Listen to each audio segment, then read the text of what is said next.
Well, good morning once again.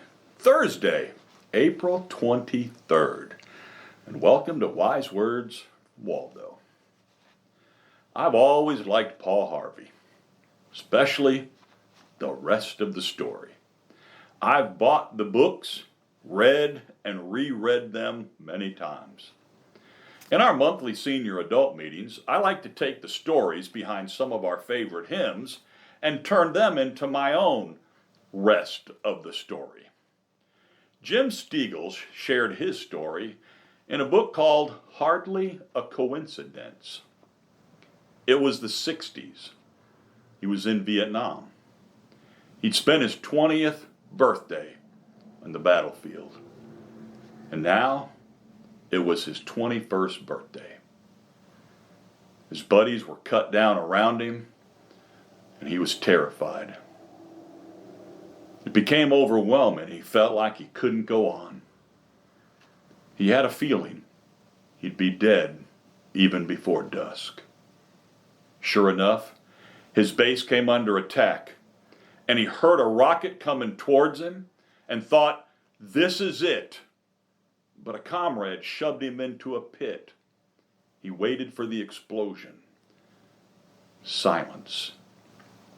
The rocket had malfunctioned. He stayed in the pit for 5 hours. He pulled out a New Testament that had been given to him. He began reading at Matthew chapter 1. And when he came to Matthew chapter 18, verses 19 and 20, he said, "I read those verses, and somehow I knew that things were going to be okay. I had an unexplainable peace." Years later, he returned home from the war. And after several years, he visited his wife's grandmother. She told him that years before she began praying, she woke up one night overwhelmed, terrified. She began to think about Jim and serving in Vietnam. And she began to pray. So overwhelmed, she said, "I laid down prostrate on the floor and began praying. I prayed for a while, and then I opened my Bible, and I read a passage, Matthew 18, verses 19 and 20. Then she went and got her Bible, and she opened it up for Jim to the passage, the same one Jim had read in a pit in Vietnam years earlier.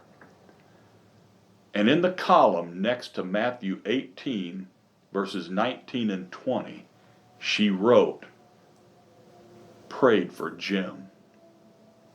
February 26th, 1968. You might feel helpless being cooped up at home.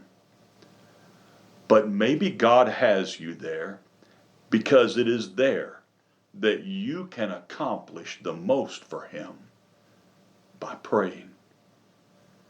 We often use the phrase, "Well, I can't do much, but I can pray for you." Well, the truth is, there isn't anything better or more powerful that we can do than pray. Now stop and think about that.